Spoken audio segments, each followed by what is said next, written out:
고린도전서 말씀입니다. 14장 1절부터 5절까지 말씀입니다. 고린도전서 14장 1절부터 5절까지 말씀, 방언과 예언, 다른 기능, 다른 목적이라는 말씀의 제목으로 우리가 나눌 겁니다. 자, 1절부터 5절까지 말씀 함께 읽겠습니다. 시작. 사랑을 따라 구하라, 신령한 것을 사모하라 하되 특별히 예언을 하려고 하라. 방언을 말하는 자는 사람에게 하지 아니하고 하나님께 하나니, 이는 알아듣는 자가 없고 그 영으로 비밀을 말함이니라. 그러나 예언하는 자는 사람에게 말하여 덕을 세우며 권면하여 안위하는 것이요, 방언을 말하는 자는 자기의 덕을 세우고 예언하는 자는 교회의 덕을 세우나니, 나는 너희가 다 방언 말하기를 원하나 특별히 예언하기를 원하노라. 방언을 말하는 자가 만일 교회의 덕을 세우기 위하여 통역하지 아니하면 예언하는 자만 못하니라. 네, 거기까지입니다. 1절부터 5절까지요. 방언에 대해서, 예언에 대해서 가르칩니다. 여기 보면 바울이 방언, 예언 그러면서요, 예언이 좀 더 중요하다고 얘기를 하죠. 어떻게 은사에 대해서 어떤 게 더 중요하고 어떤 게 더 덜 중요할까? 분명히 제일 좋은 길은 있어요. 사랑의 길이라는 게 있지만 바울이 여기서 방언과 예언을 이렇게 좀 비교를 합니다. 이 말씀을 가지고 뭐라 해야 되나, 여태까지 교회들 중에서 방언을 제일 많이 강조하고 어쩌면 가장 많이들 한 교단이 순복음 교단입니다. 그러니까 소위 말하는 오순절 교회들이죠. 거긴 방언을 많이 해요. 그러니까 교회사가 2000년인데요. 2000년 동안 방언이 세상에 그친 적은 없습니다. 다 방언을 하지만 방언을 가르치고 또 그렇게 많은 사람들이 방언하는 경우는 별로 없었어요. 근데 뭐 지금부터 한 100년 좀 넘었죠. 20세기가 시작되면서요, 갑자기 뭔가 새로운 일들이 시작된 건 분명합니다. 교회사에 없었던 일들이 시작됐어요. 여기저기서 막 방언하는 일들이 터져 나오기 시작합니다. 사람들은 뭐 이것들을 뭐 사회학적으로, 뭐 사회 심리적으로 설명하려고, 뭐 경제적으로 설명하려고 애들을 쓰지만, 뭐 경제적으로 어려웠던 시절이 그때만 있었던 것도 아니고요, 뭐 불안했던 시절이 그때만 있었던 것도 아니고, 세기 말이 그때만 있었던 것도 아니에요. 사실은 뭐 1000년대 그때도 세기 말이었겠죠. 하지만 그런 것들로 설명되지 않는, 설명의 한계 넘어서 넘치는 일들로 방언이 터져 나오기 시작했습니다. 그러면서 오순절 교단이 섰어요. 그러니까 우리가 오순절 교단이요, 순복음 교단이라는 사람들은, 그러니 우리의 정체성 안에는요, 그때 시작된 그 방언의 역사가 있습니다. 그래서 어떤 사람들은 소위 말하는 순복음 교단, 방언을 가르치고 방언하는 교단에 대해서 뭔가 좀 아니라는 얘기를 하려면 여기 이 14장 말씀, 고린도전서 이 말씀을 해요. 방언이 그렇게 중요한 거 아니에요. 예언이 훨씬 더 중요하다고. 맞아요. 예언이 반드시 필요합니다. 예언이 반드시 필요해요. 하지만 방언이 뭐 잘못된 거다, 아니요, 절대 그거는 아니에요. 여기 있는 거, 제목에 있는 다른 기능이에요. 그리고 다른 목적입니다. 바울이 왜 여기서 예언을 더 사모하라고 그랬냐면요, 고린도에 방언이 너무 많아요. 너무 많아서 그랬어요. 너무 많아서 그렇고, 너무 많다 보니까 그냥 많은 건 문제가 안 되는데, 그 많은 방언을 은사를 받은 사람들의 마음이 뭐 소위 말하는 아직 예수 그리스도의 마음만큼, 성령의 열매만큼 열매가 아름답게 맺어지지를 못했어요. 그러니 그 밑에 남아있는 게 약간은 교만한 마음, 자랑하는 마음이 남아 있습니다. 우리 안에 있는 자랑하는 마음이 있을 뿐만 아니라 그냥 문화 자체가 자랑하는 문화였어요. 막 자랑을 부추기는 거고요, 자랑하는 것을 뭐라 해야 되나, 부끄러워하지 않아요. 오히려 자랑하는 걸 자랑하는 그런 문화 안에서 고린도 사람들도 여전히 자랑하는 마음이 있기 때문에 방언의 은사를 받고 나니까요, 사람들이 자랑하고 싶은 거예요. 그러니 방언의 은사가 문제가 아니라 자랑하는 그것들이 촉발되면서 여러 가지 문제들이 생깁니다. 여기 쭉 읽어보면 이런 식이에요. 뭐냐면 사람들이 함께 와서 예배를 해요. 예배하다가 기도하는데 갑자기 방언으로 기도하기 시작해요. 방언으로 기도하는데 그치지를 않아요. 왜? 방언의 은사가 많이 임한 게 좋죠. 그러니 난 이만큼 많이 해요. 그러니까 1시간이고 2시간이고 계속 사람들은 딴 거 해야 되는데 혼자 방언으로 기도해요. 방언으로 기도하고, 또 어떤 사람들은 그런 때도 있었나 봐요. 기도를 대표 기도를 하기도 하죠. 대표 기도 하는데 기도하다 보면 성령에 충만해서 방언으로 기도하기 시작해요. 그럼 처음 몇 마디는 그저 좋겠는데 계속해서 한 20분을 방언으로 기도하면 앞에서 앉아 있는 사람들은 뭐 처음에는 성령님이 임하시고 은사가 우리에게 임하는구나, 참 좋은데 그냥 계속 들으면 어려워요. 그나마 성령 충만한 사람들은 감사하고 그러는데, 교회 처음 온 사람들은 이게 뭔 소린가 싶은 거죠. 이게 뭔 소린가. 그리고 여기서 방언하고 저기서 방언하고 뭐 난리가 나면 예배가 언제 끝날지도 모르고 뭘 해야 될지도 모르고 그냥 이게 뭐 산으로 가는지 뭘로 가는지 모르는 그런 상황들이 펼쳐지는 거예요. 사람들이 그렇지 하지 말라 그러면, 아니 왜 성령의 은사인데 이거를 막냐고, 그럴 수 없다고, 니들 방언 못해서 그런 거냐고, 나처럼 오래 크게 방언 못해서 그런 거냐, 그러면서 또 방언을 막 합니다. 그러니 그 혼란이 고린도 교회에 있었습니다. 매번 모일 때마다 그러지는 않았을 거라고 생각해요. 그랬으면 그 사람들도 그 문제가 심각했을 거라고 생각했을 텐데 그 정도는 아니었어도요, 이런 혼란이 여기에 있습니다. 그러니까 바울이 해야 되는 말이 있는 거예요. 그렇게 하는 건 아니다. 그렇게 하는 건 아니고, 적어도 교회에서 함께 모였을 때는 그 기능이 다르기 때문에요, 함께 모였을 땐 방언보다 예언을 하려고 애를 써야 돼요. 예언을 사모하는 게 나아요. 방언은 너 혼자 개인적으로 하면 돼요. 개인적으로 하면 되고, 그것이 신앙의 덕이 되고 네 신앙을 기르는 데는 필요해요. 방언도 사모할 일입니다. 방언의 은사 사모하라고. 또 바울도 내가 너희들 누구보다도 방언으로 더 많이 기도하는 거 내가 안다고. 내가 너희들보다 훨씬 더 방언으로 많이 기도하고, 나도 그렇게 기도하고, 하지만 내가 사람들 가르치고 예배하는 가운데 방언으로 얘기하면 그게 덕이 되겠냐 하는 거죠.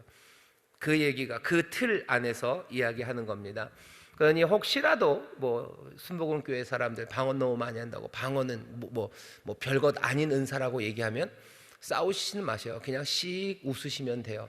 씩 웃으시면 되고, 그냥 나는 내 신앙의 경건과 내 신앙의 덕을 위해서 내게 주신 그 은사로 내가 방언으로 기도할 거예요. 그리고 난 방언으로 기도하기를 사모해요. 그게 내 신앙을 키우기 때문이에요.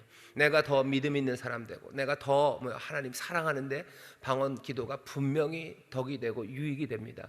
그러니 방언을 사모하는 거예요. 그럼 왜 우리 교회에서 함께 모여서 기도할 때 방언으로 기도합니까? 우리가 방언으로 기도하는 시간에요, 대표 기도하시는 분이 방언으로 기도하는 거 아니에요. 사실은 우리가 함께 모여 기도하지만, 통성으로 기도하지만 사실은 다 개인이 기도하고 계시죠. 그렇죠? 옆에 있는 사람 뭐라고 기도하는지 여러분들 옆에 있는 사람이 나를 위해서 지금 기도하고 있는 거예요? 아니죠. 내가 기도하는 겁니다. 그거 왜 크게 합니까? 작전 비슷해요. 크게 해야 못 알아들어요. 그죠? 조그맣게 하면 뭐라 그러지? 그러는 거 듣는데, 우리가 그냥 큰 소리로 방언으로 기도할 때는 누가 얘기하면 그렇게 얘기해 주셔요. 그러면 왜 모였을 때 방언으로 기도하죠? 모였을 때 기도하지만 그거 개인이 하는 기도예요. 내가 하나님 앞에 하는 기도죠. 대표 기도 나와서 장로님 기도하시고 권사님 나와서 기도하실 때 방언으로 기도하시는 분 없습니다. 그런 분 없어요. 순복음 교회에서는 그런 교회가 있습니까? 없습니다. 있으면 좋겠습니까? 예, 저도 있었으면 좋겠습니다. 우리 장로님 방언으로 기도 한참 하시다가 천지의 주가 주제가 되시고 그러시다 갑자기 방언으로 막 은혜 받아서 기도하시면 좋겠어요. 하지만 거기서 끝나지는 않겠죠. 장로님 그렇게 기도하시다 방언으로 기도하면 누군가 통역하겠죠. 누군가 통역하고, 누가 방언 통역하는 사람이 통역하면서 성령이 하시는 말씀을 우리 교회에 전한다면 좋습니다. 그런 일 좋습니다. 근데 자주는 안 일어나요. 왜냐하면 그렇게 해본 그 물길이 안 터져서 그래요. 해본 적이 별로 없죠. 그 순복음 교회들, 우리 그 기아성 교단이죠. 하나님의 성의 교단들, 여러 교회들 가보면 그렇게 예배하는 교회들이 있습니다. 같이 늘 밤에 모여서 기도하고 예배드려요. 예배하다 보면 한창 기도하다 보면요, 이렇게 조용히 묵상하는 가운데 방언으로도 막들 기도를 하시죠. 그러다가 좀 잠잠해져요. 그럼 또 누군가 일어나셔요. 일어나셔서 또 방언으로 막 한참을 기도도 하시고 찬송도 하셔요. 그러면 또 누가 또 일어나서요, 또 뭐라고 그 이야기를 합니다. 자, 이게 이 사람이 말한 것의 통역입니다 라고 하지는 않아요. 하지만 뭐라고 일어나서 알아듣는 말로 해요. 그러면은 같이 기도하는 사람들은 알아요. 이게 지금 방언에 대해서 지금 통역하고 계시는구나 하는 말을 듣고, 우리가 서로에게 함께 있는 사람들이요, 은혜가 되고 또 용기를 얻고요, 그리고 다시 한번 믿음을 굳게 세웁니다. 방언 기도하고 그리고 또 일어나서 통역하고 그런 일들을 해요. 근데 왜 우리는 못하나? 제 생각에는 물길이 안 터져 있고요, 문화적으로 그게 조금 우리에게는 굉장히 어렵습니다. 누군가 그렇게 자발적으로 일어나서 한번 상상을 해보세요. 누군가가 대배 시간에, 우리 교회 대배 시간에 2부 예배 한참 드리고 있는데 장로님 기도하시다가 방언으로 기도하기 시작하셔요. 그러니까 저쪽에 있는 권사님이 일어나서 통역을 하셔요. 그 다음부터는 그 2부 예배 중간서부터요 난리가 날 겁니다. 뭐야 뭐 이런 것서부터 해본 적이 없어요. 그 문화가 좀 다르고 여러 가지 제한이 있습니다. 아마 제 생각입니다. 아닐 수도 있고 더 좋아질 수도 있지만 어쩌면 우리 문화 안에서 성령님이 역사하시는 방식은 뭐 미국이나 아프리카나 이런 데랑은 조금 다른 것 같아요. 너무 그것 때문에 뭐 괴로워하지는 마셔요. 왜 우리는 저렇게 못할까? 어차피 성령이 나타나시는 건 성령님께서 우리에게 유익이 되도록 주시는 겁니다. 그러니 저렇게 못한다고 해서 그것 때문에 괴로워하실 일 아니고 우리에게 주시는 유익, 우리에게 주시는 성령의 은사, 그것들로 감사하고 그것 안에서 자라가면 됩니다. 그러니 너무 부러워하지 마세요. 하지만 그렇게도 되는구나 하는 것 보면서 하나님을 찬송하시면 돼요. 하나님 앞에 감사하시면 되고 우리에게 주시는 은혜로 우리가 또 감사하면 됩니다. 하지만 그런 일은 절대 일어나지 않는다. 그건 아니에요. 우리에게 없다고 해서 그렇게 안 된다. 아니에요. 누가 방언을 통역하냐고. 세계 곳곳에 있는 꽤 많은 교회들이요. 적어도 하나님의 성회 순복음 교단이라는 교회들이 지금도 방언으로 기도하고 통역하고 그 안에서 감사해요. 그걸 보면서 거짓말, 저건 이상한 거야, 그렇게 얘기하는 교회들 없어요. 밖에 있는 사람들은 뭐라고 그럴지 몰라요. 하지만 성령을 함께 예배하는 사람들은 압니다. 이건 성령께서 우리에게 주시는 말씀이고 우리에게 지금 방언 통역의 은사를 주시고 우리에게 유익을 주신다는 걸 알아요. 그런 일들이 일어나고 있어요. 너무 부러워하고 또 그것 때문에 실망하지 마세요. 다시 말씀드립니다. 우리는 우리에게 주신 은혜, 우리에게 주신 유익, 그것들 누리면 돼요. 방언으로 우리는 따로 기도하게 하십니까? 그렇다면 그 은혜 누리시면 돼요. 방언으로 기도하시면서 내 마음에 있는 모든 무거운 것들 다 내려놓고 다시 한번 믿음 굳게 세우고 하나님 앞에 소망을 갖게 되고 기쁨과 찬송의 영을 우리에게 주시면 그것으로 감사할 일이죠. 감사하고 감사하게 받으시면 됩니다. 다시 한번 방언과 예언에 대해서 우리 구역장님들이 잘 이해하셔야 돼요. 혹시라도 우리가 받은 은혜, 은사에 대해서 누가 뭐라고 그러면 그거 뺏기지 마셔요. 절대 뺏기지 마십시오. 우리에게 주신 선물이요. 선물을 왜 뺏깁니까? 우리에게 주신 은사를 왜 뺏깁니까? 남들이 말하는 걸로 뺏기지 마시고 여러분들 받은 은사를 소중히 여기시고 또 그 안에서 즐거워하시고 함께 나누게 되시기를 주의 이름으로 축원합니다. 자, 할 일은 다 얘기를 했고 이제 처음 단락 좀 깁니다. 함께 읽겠습니다. 시작. 여러 가지 성령의 은사들 중에서 방언과 예언 두 가지에 초점이 맞춰집니다. 은사를 이해하는 원리는 당연히 사랑입니다. 사랑을 따라 구하라. 신령한 것을 사모하라. 신령한 은사, 즉 성령님이 주시는 은사를 구해야 하는 것도 사랑 때문입니다. 신령한 은사가 있어야 교회에 유익이 되기 때문입니다. 교회를 사랑하고 성도들을 사랑하는 사람들은 신령한 은사를 사모하고 구하게 됩니다. 동시에 1절 말씀은 그렇지 않은 경우들에 대한 경고의 말씀도 됩니다. 교회 사랑과 성도 사랑의 목적 말고 다른 목적으로 은사를 구해서는 안 된다는 것입니다. 그렇기에 우리는 두 가지를 질문해야 합니다. 우리는 신령한 은사를 사모하고 구하고 있는가? 그리고 그 구하는 것은 사랑의 목적뿐인가? 두 개의 질문에 모두 아멘이라고 대답해야 합니다. 신령한 은사를 사모하지 않는 것도 문제 있는 것이고 사랑의 목적 외에 다른 목적으로 은사를 구하는 것은 잘못입니다. 사랑의 목적 외에 은사를 구하는 건 잘못입니다. 혹시라도 고린도교에서 문제가 됐던 건 뭐예요? 자랑이라는 게 문제가 된 거예요. 은사를 자랑하려고 구해요. 그러니까 자랑하려고 구하고요. 그리고 또 창피하지 않으려고 구해요. 남들 다 얻는데 나만 못 받으면 창피해요. 아이고 이 창피함을 어떻게 해요? 그러니 나에게도 주시라고. 그래서 그 창피함을 모면하고 나도 좀 자랑하게 해달라고. 그건 제대로 된 목적이 아닙니다. 목적이 그렇게 되면요 사용하는 방식도 그렇게 되는 거예요. 질서 아니면 다른 사람의 유익 필요 없어요. 왜? 내가 이거 받은 게 나 자랑하려고 받은 건데 질서가 중요합니까? 내 자랑이 중요하지. 교회의 유익이 중요합니까? 아니죠. 나 나타나는 게 중요하죠. 그러니 목적 자체가 틀어지면요 그 방법들도 다 틀어지게 됩니다. 은사의 원리예요. 첫 번째 원리가 뭐라고요? 사랑을 따라 구하라. 사랑을 따라. 여러분들 성경에도 그렇고 여기 교재에 두 번째 줄입니다. 사랑을 따라 구하라. 거기다 밑줄을 그세요. 밑줄을 꼭 그세요. 밑줄을 어떻게 그시냐면 아주 진하게 그셔요. 그리고 아주 공격적으로다가 크셔요. 사랑을 따라 구하라 라는 말이 있는데요, 이게 사랑을 따라 구하라 라는 말이 사랑이 굉장히 낭만적이고 부드러워 보이죠. 여기 사랑을 따라 구하라 할 때 이 사랑은 아가페입니다. 아가페를 구하라, 따라 구하라. 앞에 있는 말이 디오코예요. 이 디오코라는 얘기는요, 뭐냐면은 추적한다는 거예요. 따라 구한다는 그 말입니다. 추적하는 거예요. 추적하는데 어떻게 추적하냐면은 무슨 사냥꾼이 모를 쫓아가는 것처럼 추적하는 거예요. 이건 아주 공격적이에요. 아주 공격적이고요. 좀 더 나쁘게는, 그러니까 부정적인 의미로는요, 이 디오코에는 무슨 의미가 있냐면 핍박한다는 의미가 있어요. 그러니까 잡아서 어떻게 하겠다는 거예요. 그런 뜨거움이에요. 그러니까 부정적인 의미로는 그렇습니다. 긍정적인 것으로 얘기해도 이 공격성은 사라지지 않아요. 뭔가 상을 위해서, 내가 그것들을 얻기 위해서요, 그 사냥꾼이 달려가듯이, 그 상을 받으려고 뛰어가듯이 그렇게 가는 게 디오코입니다. 디오코 타 아가펜, 그래가지고요, 사랑이 굉장히 낭만적인 것 같은데 앞에 붙어 있는 말은 굉장히 공격적입니다. 여러분, 사랑을 구하는 게 그냥 슬렁슬렁 사랑을 구하는 게 아니에요. 사랑을 진짜 잡아먹을 듯이 구하라는 거야. 쫓아오라는 거야. 그거 잡으러 오라고 지금 얘기하는 게 바울이 우리에게 얘기하는 겁니다.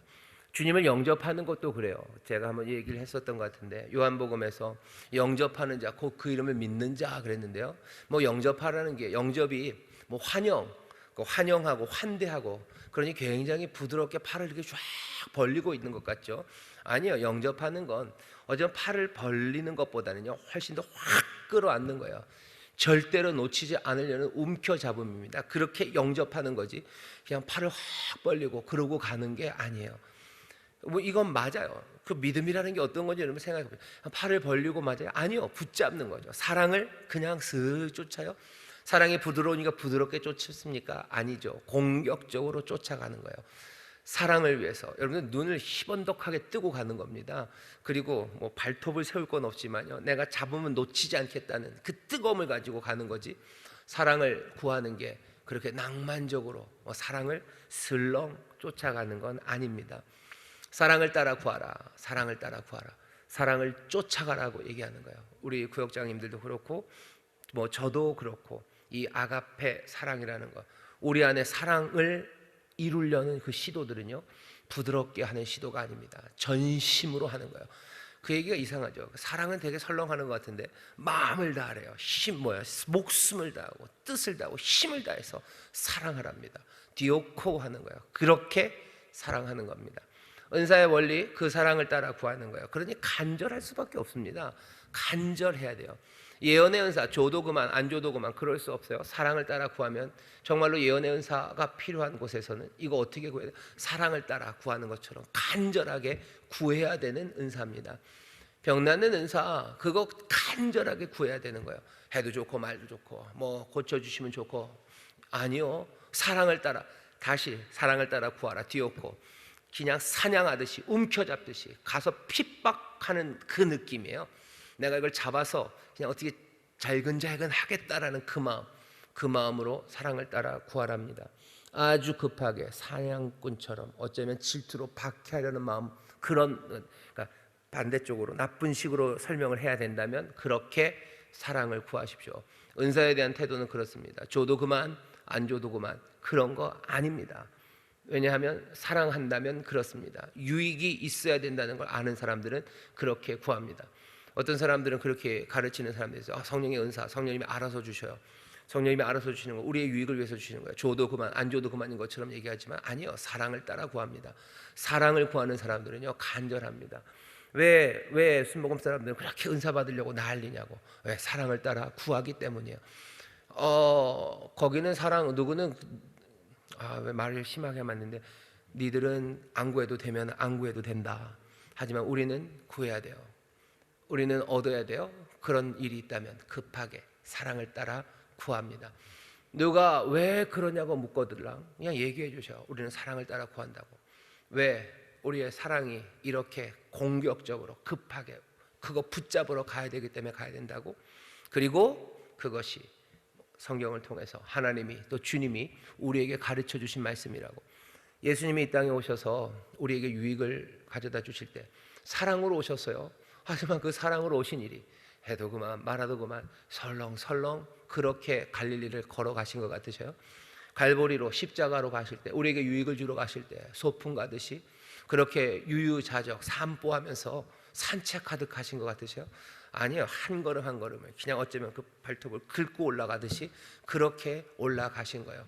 한 영혼을 따라오실 때 찾으면 찾고 말면 말고 그렇게 가시는 것 같으세요? 100마리 중에서 한 마리 양을 잃어버렸을 때 뭐 찾으면 좋고 아니면 말고 주변 경치는 좋고 날씨는 좋고 봄날 괜찮네 하며 가신 것 같으세요? 찾고 찾아요. 또 찾고 찾으시는 사랑을 따라 구하라 라는 이야기, 우리가 주님처럼 사랑한다는 이야기가 뭔지 다시 한번 보셔요. 누군지 갑자기 생각이 안 나네요. 누군가 그렇게 얘기했어요. 무슨 시죠. 시였는데 사냥꾼이에요. 사냥개예요. 주님은 사냥개예요. 절대로 놓치지 않아요. 끝까지 우리를 쫓아오셔요. 끝까지 쫓아오셔서 우리를 물고 붙잡으실 거예요. 출애굽기 19장에도 그런 말씀이 있습니다. 독수리처럼 인도하셨대요. 그렇죠? 애굽에서 우리를 인도하실 때 하나님이 자기를 설명하실 때 내가 독수리예요. 독수리처럼요. 독수리가 뭐 날개를 뭐 위에다 놓고서 1등석에 태운 것처럼 아니요. 움켜 잡는 거예요. 움켜 잡고서 옮기신 거예요. 그리고 어떻게요? 갖다 놓고 그 날카로운 걸로 지금 꽉 붙잡으신 거예요. 어쩌면 찢으실지도 몰라요. 아니 찢으시죠. 찢어서 우리에게 또 새 생명을 주시는데 하나님이 우리를 인도해 내실 때도 뭐 그 능력의 하나님이 독수리같이 하셨다는 게 창공을 훨훨 나누는 뭐 자유롭게 변진섭 노래죠. 뭐 자유롭게 법은 하고 싶어 그거 아니에요. 움켜 잡아서 하신 겁니다. 은사의 원리 기억하셔. 사랑을 따라 구하라 라는 이야기가 얼마나 어쩌면 그 꽉 붙잡으려는 그 뜨거움과 급함이 있는지 기억하십시오. 그리고선 어떻게 해요? 신령한 것을 사모하셔요. 은사는 그 신령한 겁니다. 이건 영적인 것이에요. 우리에게서 오는 거 아닙니다. 하늘로부터 오는 것이고 성령님이 주시는 거예요. 은사는 사랑을 따라 구해야 되는 것이고 이것은 신령한 겁니다. 하나님이 주시는 거예요. 그게 은사입니다. 그거 구하는 여러분 되시기를 주의 이름으로 축원합니다. 그러니 그 제일 마지막에 있는 것, 마지막 읽은 것 제일 마지막 두 줄에도 밑줄을 그으셔요. 신령한 은사를 사모하지 않는 것 문제 있습니다. 사랑의 목적 외에 다른 은사를 구하는 것도 잘못입니다. 은사 구해야 돼요. 당연히 구해야 되고 하지만 사랑의 목적 외에 다른 목적으로 구할 수 없어요. 자기 자랑으로 구할 수 없어요. 뭐 체면 때문에 구하는 거 아닙니다. 사랑으로 구하십시오. 그러면 주시는 줄 믿습니다. 그 다음 단락 같이 읽겠습니다. 시작. 함께 드리는 예배는 자기의 영적 은사를 개발하고 의스대고 과시하는 곳이 아닙니다. 오히려 모든 사람을 세우는 곳입니다. 사람들이 함께 모여 하나님을 예배할 때는 개인의 유익과 경건을 위해서가 아니라 모두가 누릴 것을 추구해야 합니다. 그런데 함께 예배드릴 때 방언의 은사는 모두의 유익이 되기 어렵습니다. 방언은 말하는 사람의 의식을 넘어서는 말의 은사입니다. 하나님을 향한 사랑, 찬양과 감사의 마음이 샘솟아 넘쳐 흐르는 경험이 있으실 것입니다. 또는 마음속에 주님을 향한 간절한 고백이 치솟아올라 뭐라 말할 수 없는 상황에 처한 경험이 있으실 것입니다. 이럴 때 말하는 사람은 말해야 하는 것을 정확히 표현할 수 없습니다. 방언은 개인적인 사랑의 고백과 비슷합니다. 본질적으로 개인적이기에 말할 수 없는 기쁨이 되기도 하고 개인의 신앙을 성장시키는 유익이 있기도 하지만 공공의 자리에서는 문제점이 되기도 합니다. 공적인 자리에서 길고 크게 기도하는 것은 과시하는 것일 수 있습니다. 자신은 황홀하고 기쁘지만 방언하는 자신을 포함해서 누구도 이해할 수는 없습니다. 방언은 고린도 교회에서나 지금이나 하나님이 어떤 이들에게 주시는 소중한 선물입니다. 하지만 공적인 예배 현장에서 실질적 가치가 있으려면 누군가 조리 있는 언어로 그 내용을 설명하여 통역을 할 때입니다.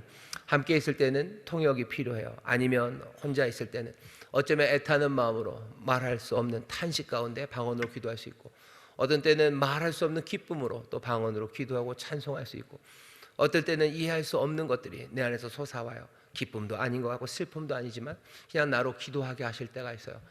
방언으로 기도하시게 하실 때가 있어요. 그냥 느낌은 와요. 왜 이렇게 기도하게 하실까? 뭔가 문제 있는 자들을 위해서 기도하라고 하시나? 이게 무슨 나라 민족을 위한 기도인가? 내가 잘 모르지만 성령이 나로 하여금 기도하게 하시는 게 있어요. 나도 모르는 걸 사람들 앞에서 하면 사람들은 어떻게 되겠습니까? 여기 함께 모이는 건 함께 유익이 돼야 되는데, 그러니 방언이 통역이 되지 못할 때 사람 안에서 크고 길게 방언으로 기도하고 찬송하면 그건 조금 문제가 됩니다. 그럼 함께 모여서 찬양하는 가운데 방언으로 찬양하면 안 됩니까? 알려드릴게요. 그것도 사실은 개인으로 부르는 겁니다. 우리 금요철이나 이럴 때 찬양하는 가운데 모르겠어요. 몇 분은 방언으로 찬송하시겠죠. 방언으로 찬송하는 게 다른 사람들에게 방해됩니까? 방해 안 됩니다. 어떤 사람은 그것 때문에 거슬린다고 그래요. 거슬려 하지 마셔요. 그분은 그분이 찬양하는 거예요. 여러분들 찬양하면 되죠. 여러분들이 그분이 찬양하는 걸 들으러 여기 온 건 아니죠. 하지만 누군가 해야 되는 걸 들어야 되는 자리에 선 사람, 그 사람이 방언으로 뭔가를 한다면 그때는 좀 문제가 되겠죠. 하지만 그게 아니라면 방언으로 함께 모여서 방언으로 기도하는 거, 그건 개인이 하는 거예요. 여기에 거슬리지 않습니다. 함께 모여서 찬송하는데 누군가 방언으로 찬송을 하고 계셔요. 그럼 그분이 하나님께 드리는 거예요. 그냥 그렇구나 하고 그분이 더 은혜롭기를, 신앙의 덕이 쌓여지기를 그냥 축복하시면 되고, 여러분들의 찬양하시면 됩니다. 근데 앞에서 찬양 인도하는 사람이 알지도 못하는 노래를 계속 방언으로 하면 우리는 어떻게 부릅니까? 그거는 아니라는 거야. 그거는 아니에요. 그럼 앞에서 찬양 인도하는 사람은 가끔가다 방언으로 찬양하면 안 됩니까? 그건 잠깐이겠죠. 잠깐이고 그 아는 곡조, 그 찬양에서 그것을 하고 있겠죠. 그러면 그 정도는 이해가 됩니다. 하지만 우리 강 목사님이 찬양 인도하러 금요일 와서 갑자기 방언으로 계속 노래를 하기 시작하는데 이건 어떻게 따라 부를 수도 없고 모두 모르고 그러면은 여러분들은 어떻게 돼요? 그냥 벙 하는 거죠. 그런데 강 목사님이 난 성령 충만한 사람이라고 계속 그럴 리는 없지만 교만하여 그러신다면 그건 얼마나 이상합니까? 그건 말도 안 되죠. 바울이 지금 그건 말도 안 된다 그 얘기 하시는 거예요. 예배는 모든 사람을 세우는 곳입니다. 개인의 유익과 경건 굉장히 중요합니다. 하지만 함께하는 교회 예배는, 이것도 잘 들으셔야 돼요. 그래서 개인 예배, 혼자 드리는 예배라는 건 참 낯설어요.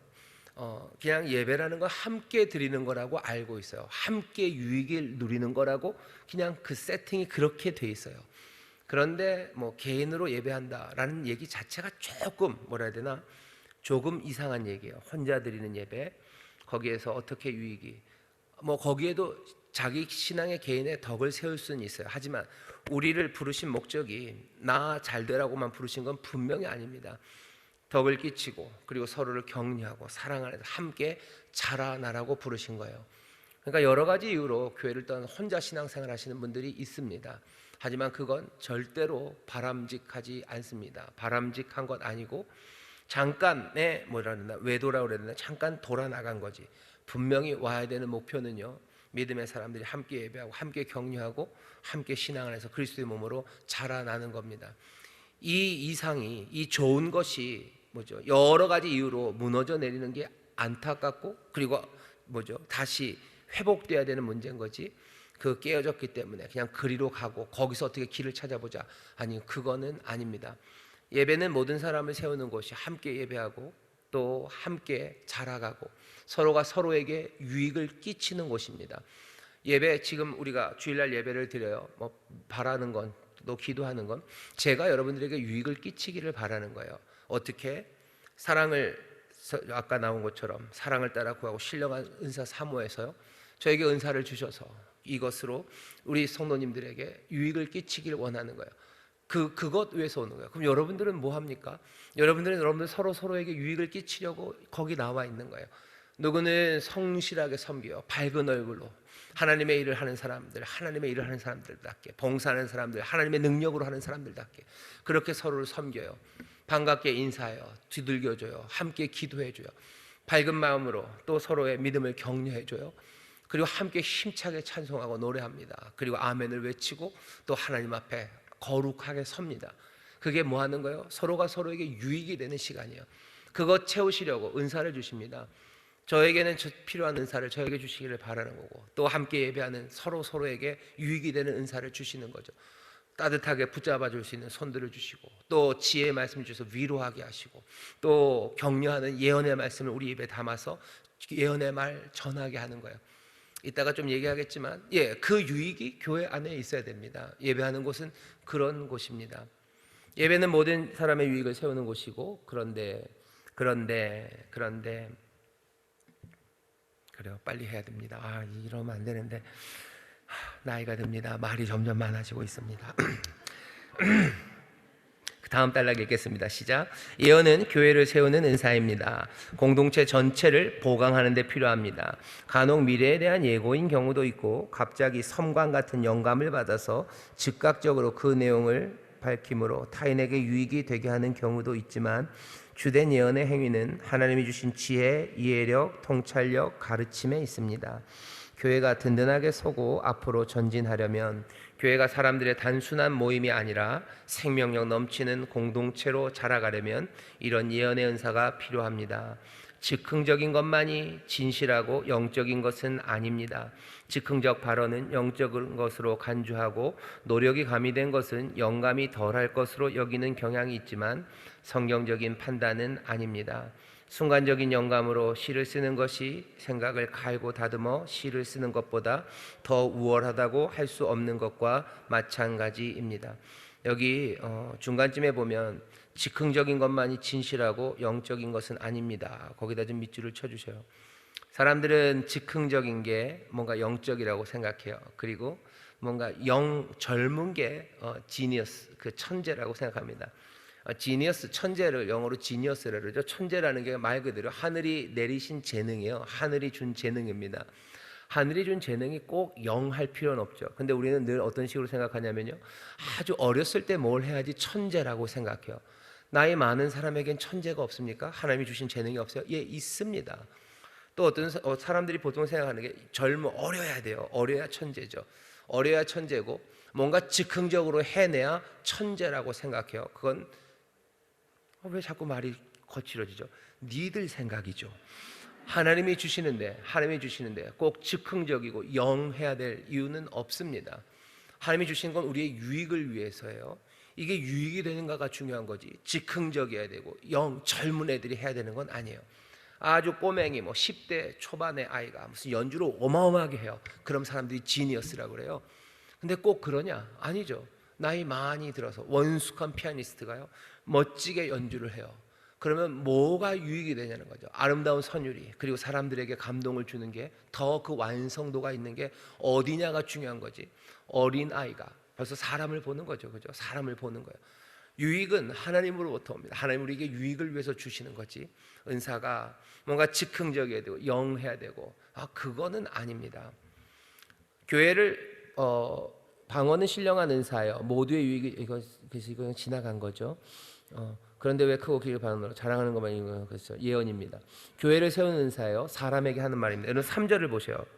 14장 3절을 보면 그러나 예언하는 자는 사람에게 말을 합니다. 예언이라는 건 사람에게 하는 거예요. 뭐 위해서요? 덕을 세우고 권면하고 그리고 안위하는 것, 그것이 예언입니다.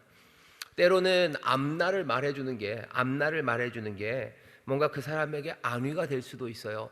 하지만 예언의 기본적인 건 뭐 몇 월 며칠 몇 시에 뭐 어디서 뭔 일이 일어나고 그 다음에 뭐 로또 번호는 뭐 앞에 2자리, 3자리, 4자리까지 알려주마. 5번째 자리, 마지막 자리는 헌금을 가져오면 알려준다. 뭐 이런 게 예언이 아니에요. 예언은 사람에게 말합니다. 근데 기본적으로 뭐라고요? 덕을 세우는 말이에요. 그리고 권면하는 말이에요. 그리고 안위하는 말입니다. 덕을 세운다는 건 사람을 죄에서 떠나게 하는 거죠. 덕을 세운다는 건 예수님처럼 변화시켜 나가는 거예요. 그 말들 하는 게 필요한 게 예언입니다. 그게 어떤 방식으로 올지 모르겠어요. 훨씬 더 강하고 능력 있는 말로, 어떨 때는 그 사람의 비밀을 드러낼 수도 있어요. 너 그러면 안 된다라는 예언의 은사를 주시는 거죠. 그 사람이 뭘 잘못했는지 다 숨기고 있지만 하나님이 그 사람의 덕을 세우기 위해서요 우리에게 예언의 은사를 주실 때가 있어요. 또 뭐 하시려고요? 덕을 세우고 권면하려고. 권면이라는 건 잘못된 길에서 돌아오게 하는 겁니다. 잘못된 길에서 돌아오고 어떻게 하라고 가르쳐야 돼요. 가르치기 위해서도 어쩌면 신령하게 사람이 모르는 특별한 것을 주실 수도 있어요. 하지만 목적은 뭡니까? 권면하려는 거예요. 덕을 세우고 권면하고 그 다음에 안위하기 위해서요. 평안을 주기 위해서죠. 그리고 평안을 주고 믿음에 세우기 위해서 사람에게 하는 말, 그게 예언입니다. 그것이 어떤 방식이 되고 얼마나 많은 카리스마가 담길지는 그때그때 다를 거예요. 하지만 예언이라는 것은 덕을 세우고 권면하고 안위하기 위해서 하는 거지. 예언은 앞날을 말하는 거다. 아니, 그런 얘기는 없어요. 그런 얘기는 없어요. 앞날을 말하는 이유도 뭐 위해서요? 덕을 세우고 권면하고 그리고 안위하기 위해서요. 너희가 전쟁에서 승리한다라는 얘기 왜 하는 거예요? 덕을 세우고 권면하기 위해서. 허튼 짓 하지 말라고. 너 애굽으로 뛰어갈 필요 없고, 너 그것 때문에 낙심해서 주저앉아 삶을 포기할 필요 없고, 하나님이 이렇게 이기게 하신다라는 예언의 말씀을 왜 주는 거예요? 덕을 세우고 권면하고 안위하기 위해서 주는 말씀입니다.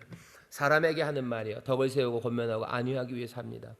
그러니 이 말에는 뭔가 앞날에 대한 섬광 같은 그림처럼 보는 앞날에 대한 뭔가보다는 어쩌면 지혜가 필요해요. 이해력이 필요하고 통찰력이 필요하고 가르침이 필요합니다. 항상 예언은 즉흥적이어야 됩니까? 아니요, 그럴 필요 없어요. 덕을 세우고 권면하고 안위하면 됩니다. 즉흥적인 것이 우월해요? 사람들은 그렇게 생각하죠. 하지만 그렇진 않습니다. 유익을 따져야 되는 거예요.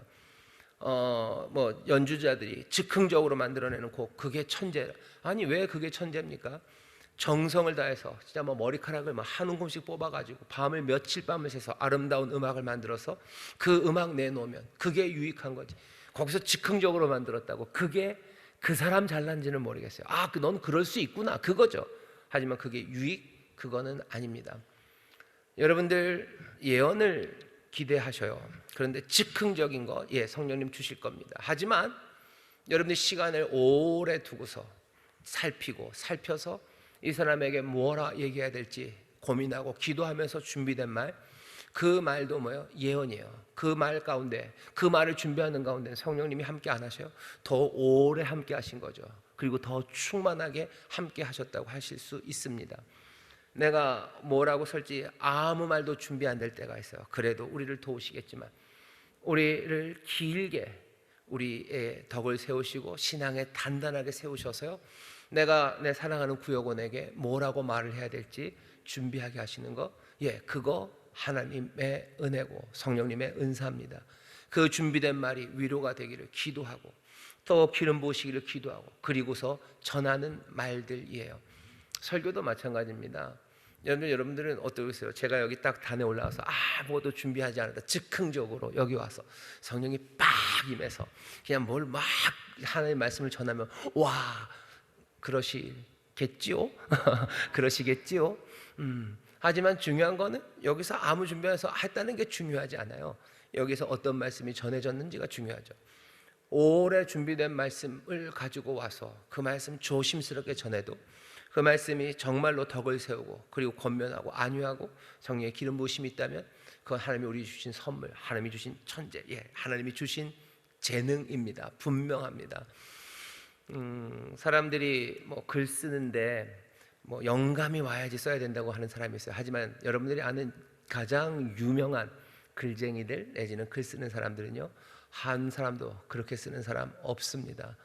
한번 물어보셔요. 누가 그렇게 쓰나? 해밍웨이가 그렇게 쓸 것 같으셔요? 아니요, 그렇게 안 써요. 그렇게 안 써요. 시인들이 그렇게 쓸 것 같으셔요? 그렇게 안 씁니다.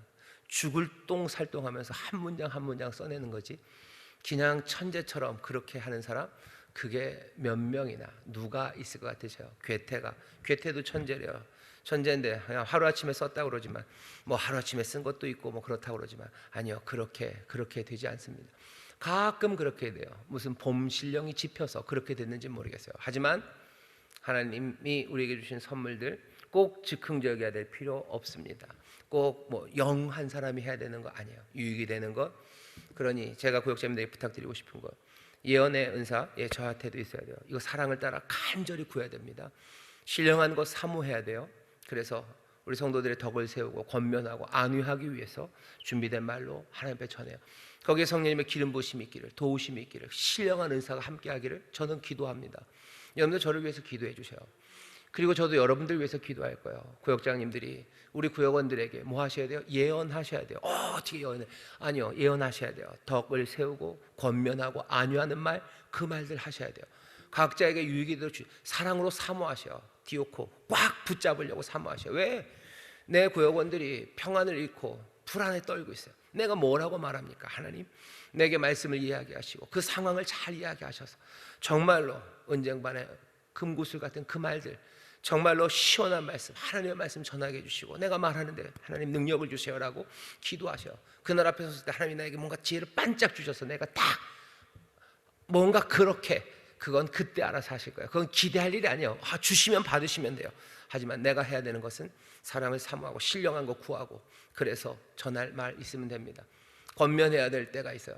예언해야 됩니다. 그냥 마냥 놔둘 수는 없어요. 내가 사랑하는 신앙, 사랑하는 구역원이에요. 신앙에서 점점 멀리 떨어져, 예수님에서 점점 멀어져 갑니다. 그냥 잘 가요, 잘 가?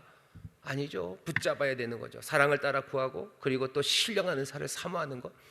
하나님 나에게 지혜를 주시고, 저 성도의 상황이, 우리 구역원의 상황이 뭔지, 아픔이 뭔지 나에게 알려주시고, 그래서 내가 뭐라고 얘기하든지 나를 도우시라고 신령한 은사 사모합니다. 사랑을 따라 그렇게 구합니다. 그리고 그 받은 은사로 가서 예언하기 시작하는 거예요. 교회 와서 예언하는 일들이 무슨 좌판 깔아놓고 난 예언자예요. 그런 건 뭐 좋지도 않고, 그런 거는 뭐죠? 교회 안에서 있을 일도 아니고, 그것보다도 더 놀랍게 생명을 살리는 은사가 우리 가운데 분명히 임합니다. 우리는 소위 말하는 은사주의 교회요, 오순절 성령님의 역사와 기름 부으심을 믿는 사람들입니다. 누구보다도 여러분들도 예언의 은사 사모하셔. 분명히 예언의 은사 사모하라죠. 나 혼자가 아니기 때문에 그래요. 함께 하는 사람들은 예언의 은사 사모할 수밖에 없어요. 내 자녀들에게 예언해야 됩니다. 성령이 너에게 말세, 사도행전에 그러죠. 사도행전에 뭐라고 그러지? 남종과 여종에게 물 붓듯이 성령을 부으신대요. 뭐 꿈을 꾸고 예언한대죠. 예언한다. 아이들 예언할 거예요. 나이 많으신 분들 예언해야 됩니다. 아이들도 예언해요. 젊은이들도 예언해요. 그리고 사랑하기 때문이에요. 불과 유황의 시절이에요. 떠나가면 안 돼요. 불안한 시절이에요. 하나님의 평강이 필요합니다. 덕을 세우고 권면을 안위하기 위해서 성령님 우리에게, 남종과 여종에게 나이 불문하고 은사를 부어주셔서 꿈꾸게 하시고, 그리고 예언하게 하신대요. 여러분, 예언의 은사 사모하십시오. 우리는 방언, 우리는 수목교회 방언. 아니요, 예언의 은사 사모하셔. 방언으로 기도하시고, 그리고 예언의 은사, 특별히 구역장님들 예언의 은사 사모하십시오. 그 자리에서 주실 것도 사모해야 되지만, 어쩌면 사모해야 되는 건 나에게 지혜를 주시고 이해를 주시고 통찰력을 주셔서 정말로 이 삶을 세울 수 있는 이 사랑하는 내 구역원이 일어설 수 있도록 나에게 예언의 은사를 달라고 준비하시고, 그리고 만나셔요. 그리고 얘기하십시오. 그 자리에 하나님의 영광이, 그리고 기름 부으심이 넘칠 줄 믿습니다. 아멘. 우리에게는 어떤 은사가 필요한가? 제 생각에 우리 구역장님들, 저도 마찬가지고 뭔가 가르치는 사람들에게는 예언의 은사가 필요합니다. 자, 한 걸음 내딛기 1번 읽겠습니다. 시작. 받기를 원하고 사모하는 은사가 있습니까? 그 은사를 얻기 위해서 무엇을 하고 계십니까? 그 은사를 사모하는 이유는 무엇입니까? 구역원들에게 물어봐 주세요. 방언, 오늘 예언입니다. 두 가지 은사 같이 사모하기를 바랍니다. 구역원들도 방언의 은사 사모하고, 또 우리 특별히 구역장님들 예언의 은사 사모하셨으면 좋겠어요. 두 번째 같이 읽겠습니다. 시작. 아직 방언의 은사를 체험하지 못한 구역원이 있나요? 방언 받기를 위해서 함께 기도합시다. 특별 성령 충만 기도에 구역원들이 다 같이 와서 성령 충만과 은사 받기를 위해 기도합시다. 오늘도 저녁에 우리 구역장님들 오셔서요, 예언의 은사 달라고 기도하셔. 나에게 지혜를 주시고 나에게 통찰력을 주시고 또 내 입을 주관하셔서 나로 예언하게 하여 주옵소서 기도하셔요. 아마 여지껏은 예배 때, 기도회 때 안수하지 못했었는데 이제 조금 있기 시작하면 안수하며 기도할 겁니다. 안수하며 기도할 때 또 기름 부으심이 임해요. 함께 기도하는 그것도 유익이죠. 그것도 유익이에요. 안수할 수 있는 사람들 주시고 은혜를 함께 나눌 수 있는 사람 주신 것 우리에게 주신 유익입니다. 자랑하려고 하는 건 하나도 아니에요. 하지만 사랑을 따라 구하고 신령한 것을 사모하며 그 일들을 하기 시작할 겁니다. 그 귀한 은사가, 선물이 우리 가운데 넘칠 줄 믿습니다. 좌우에 계신 분들, 우리 구역장님 얼굴 한번 보셔요. 눈을 딱 보셔요. 눈에 사냥꾼의 눈매가 보이나 보셔요. 네. 봅시다. 그리고서 얘기하죠. 사랑을 따라 구합시다. 사랑을 따라 구합시다. 사랑을 따라 구합시다. 이번엔 또 다시 한번 눈을 보시면서 얘기해 주세요. 신령한 것을 사모합시다. 신령한 것을 사모합시다. 아멘. 아멘. 그렇게 구하는 자들에게 주께서 넘치게 주실 줄 믿습니다. 성령님 역사하실 줄 믿습니다. 생각만 해도 복됩니다. 기도하겠습니다. 하나님 감사합니다. 우리 구역장들 하나님의 자녀로, 또 하나님의 일을 맡아 가진 이들로, 주를 더 깊이 사랑하는 자들로 우리를 부르셨사오니 말씀대로 신령한 것 사모하며 사랑을 따라 구하는 우리 귀한 구역장들 되게 하시사 이들의 신앙이 아름답게 자라게 하시고 또 많은 이들에게 생명의 유익을 끼치는 복된 이들, 예수님 닮는 이들, 점점 더 예수의 형상으로 변화되어가는 우리 구역장들이 되게 하여 주옵소서.